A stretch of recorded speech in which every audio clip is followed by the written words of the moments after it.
All right, so we're looking at integration, which is the opposite of derivatives. So in derivatives, our big concept was finding rates of change. For integration, the big concept is area. And how do you determine the area underneath a curve? You may have curves that are geometric shapes. You may have curves that are not geometric shapes that you have a formula for.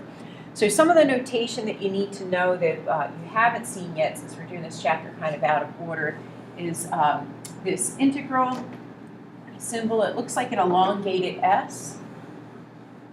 Right? You're going to have inside here, you'll have the function, which is just your f of x or y equals.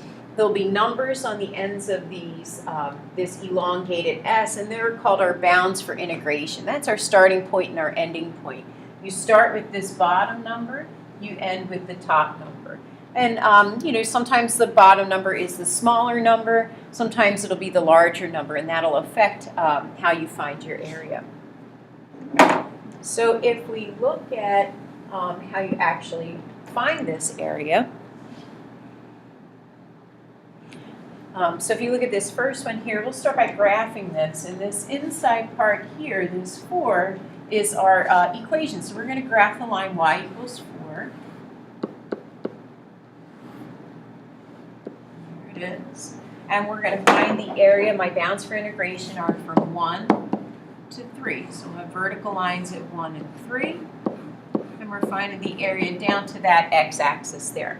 So if we look at the area, the distance here is 2. The distance on this side is 4. So that base times height, then, since that's a rectangle, will give us an area of 8. So this integral is equal to 8. The next one, same idea. We have a line that's y equals x plus 2. So if we graph that line, the y-intercept is 2 and my slope is 1.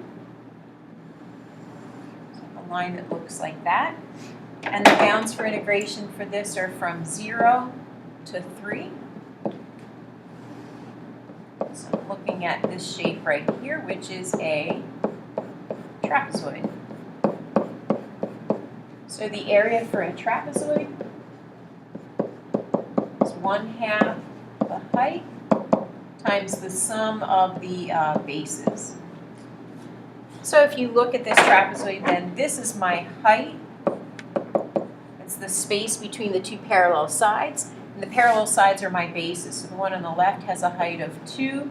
And this one on the right, if you're not sure what that height is, you can always plug this 3 back into your equation, and you'll get a height of 5. So my area would be 1/2. The height is 3. And then the two bases were 2 and 5. So I get 7 times 3 is 21.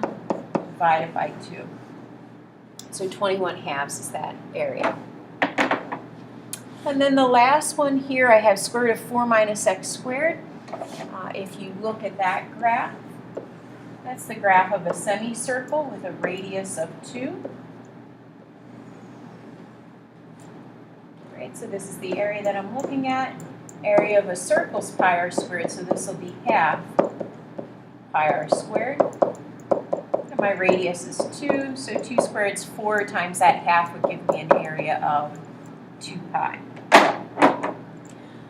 So if we look at something that has different shapes to it, maybe different pieces. So if you look at this sketchpad simulation, we can find these areas. This is going to give us all the properties for finding these areas here. So if I look at something like this region over here from A to B, it looks like it has an area of 6 squares, but we're going to look at the position of that region there. If I find that area from A to B, if you look over here, it says my area is -6. The reason why it's -6 is because it's below the x-axis there. So that will make our area negative. If I look at this next region, the kind of triangles together here from B to C, you might be able to guess what might happen for that. That area is negative, that one's positive, and if you look over here, this calculated area is 0. Those two areas cancel each other out. right? And if I look at the area from A to D, I'm going to just add all of those regions together. So that was my area that's -6. I'm going to add to that the green region, which has an area of 0. And then that pinkish color there is a semicircle and a rectangle. That semicircle has an area of 2 pi. And then the purpley part underneath there has an area of 8, with that negative area back there from A to B that's sort of a tan color gives us a +2. So 2 plus 2 pi would be the area of that total region there. All right, one more thing that we're going to look at with this to come up with these areas. We've worked from left to right, just like you're reading a book. If I go from right to left, let's look at this region from E to D. That region is above the x-axis, but if I go from E to D, you can see your area turns out to be a negative value. So the direction that you find the area is going to depend as well. And if you look, you can tell that you're going from right to left because my lower bound is 9, my upper bound is 7. So that indicates my starting point, my ending point. I start at 9 and I go to 7. So E is at 9 and D is at 7. So it gives me a negative value for that area. And then this one isn't on the simulation here, but if I found the area from, say, D to D,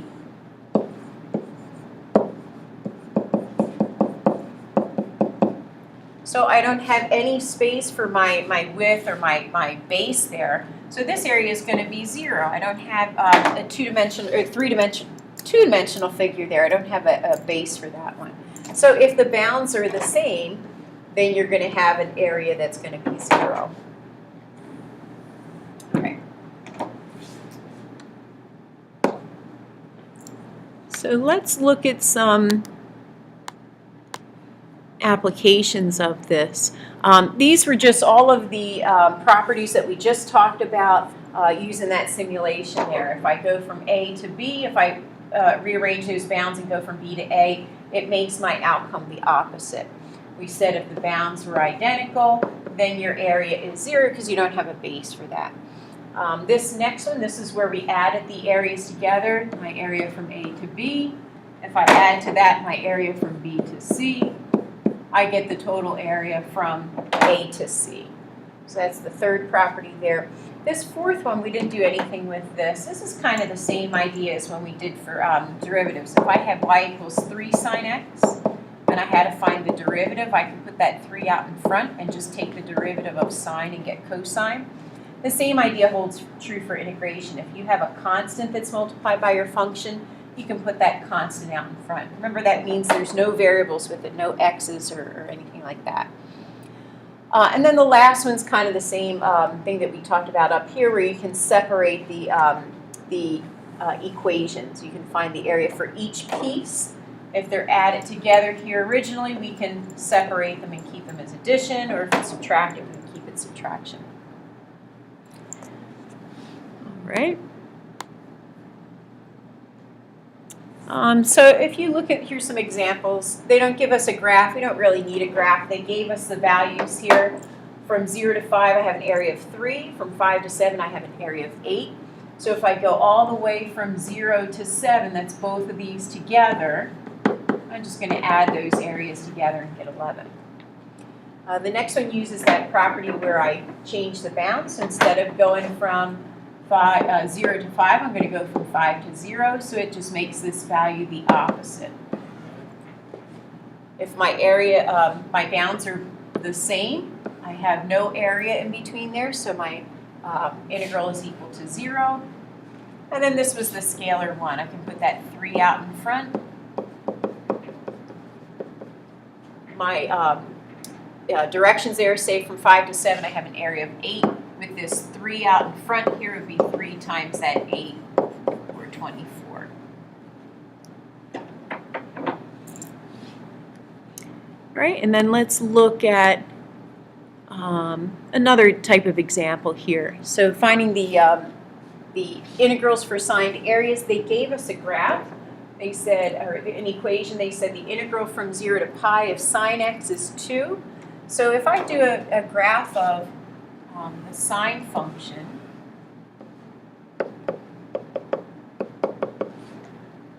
I'm going bigger than what they gave me there. A little further on either direction.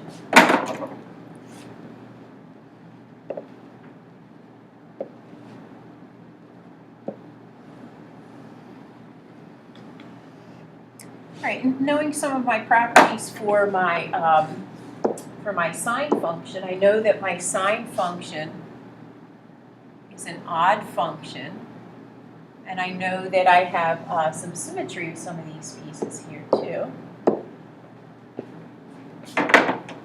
So they told me that this area in here is 2. That was from the directions. All right, so if you look at the first one, first example, it says from pi to 2 pi. So they're looking at this next region right here from pi to 2 pi. Well, if the area from 0 to pi is 2, from pi to 2 pi, since below the x-axis would be negative 2. For number 2, it says from 0 to 2 pi. So if I have an area of positive 2 and I have an area of negative 2, if I add them together, I get an area of 0. So I have the same amount of area above and below the x-axis. For number 3, and this is because your sine function has some symmetry going on, I have symmetry about this line where pi equals 2. So if I cut that region in half, I do have an area of half of 2, which is 1. And then number 4, this 2 out in front is just a vertical shift. So it's kind of like that sketchpad simulation where you had the semicircle with a rectangle underneath. It's going to give us a rectangle that's underneath that we're going to find the area of. So we could regraph it if we wanted to, or you could use your property that says, since you're adding 2 functions together, we can just separate this into 2 separate integrals here. So if I look at that first piece, the area from 0 to pi of 2, I could draw that y equals 2, and I'm looking for the area from 0 to 2 pi. I'm sorry, 0 to pi. So this region right here. So my base has a length of pi, and my height has a pi of 2. So this region has an area of 2 pi. So my first piece is 2 pi. The second piece is the value that they gave me up top there, which is 2.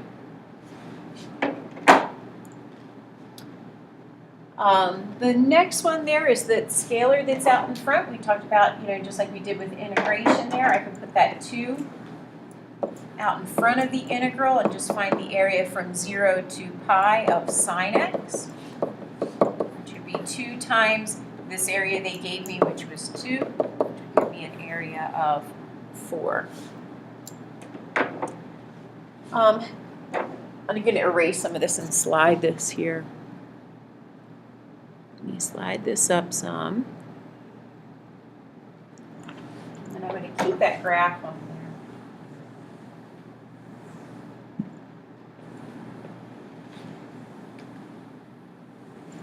there. There we go. So now we can keep looking at that sine graph.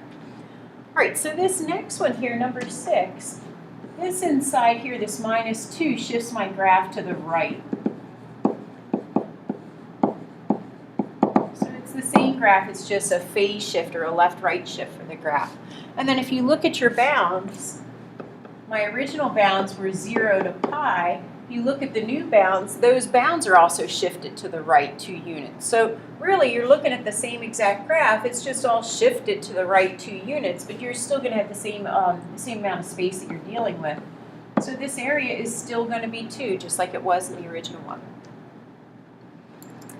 And then for number 7, we're looking at the area from negative pi to positive pi. And if you look, that's kind of the same idea as from 0 to 2 pi. You have an area above and below that are equal.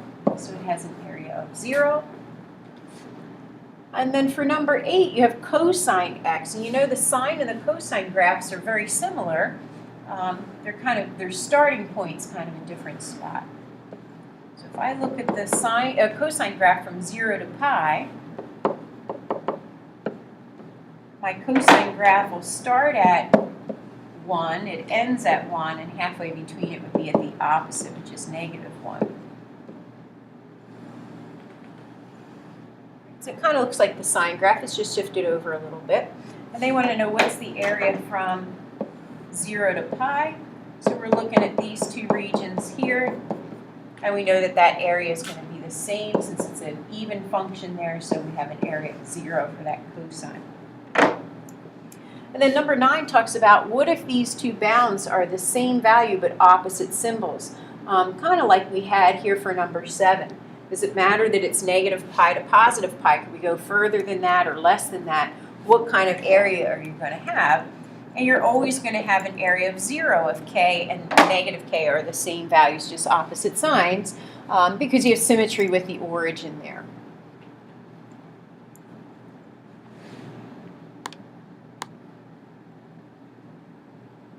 All right, last little piece. We're not going to do all of these problems, but this is the idea. They gave you in the directions, you have a few like this in the homework. In the directions, they gave us some values here for areas. We don't know anything about the shape of the graph. We just know what their area is. So if you look at the first one there, if I integrate from 4 to 1 instead of 1 to 4, that's going to make this negative 2 the opposite, which would make it positive 2. For f of x, if I integrate from negative 1 to positive 4, I can take these two areas from negative 1 to 1 and then from 1 to 4 and just add those values together for an area of 3. Number 3 has the scalars out in front, so I can put the scalar in front. My area of f of x from negative 1 to 1, they gave me was 5. And then I have 3 times the area for h of x, and h of x was down here. From negative 1 to 1 was 7. So I have 10 and 21 would give me 31.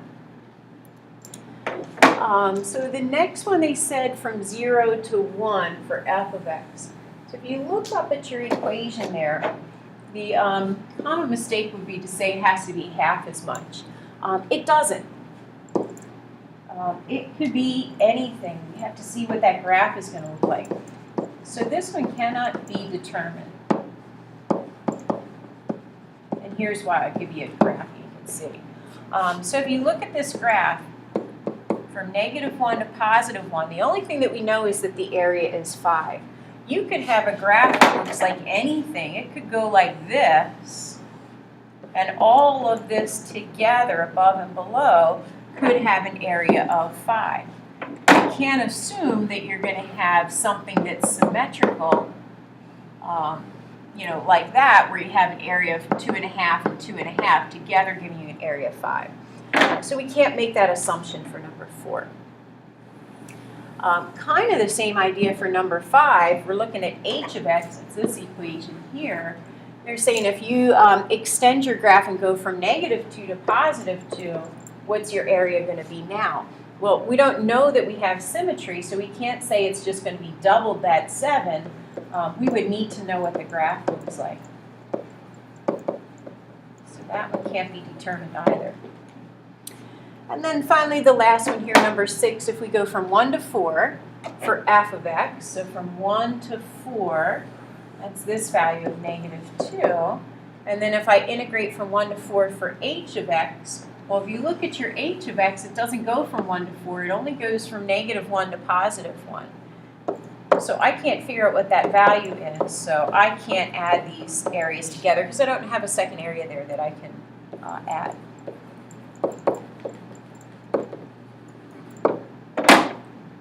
All right, so the idea with these homework problems then is you're going to go through, and if they give you an equation, you're going to graph it. So if they tell you what this f of x is, you're going to go through and graph that equation, and you'll plug the bounds in. Those will be your vertical lines, your starting points and ending points, and find the area. It should be a geometric shape.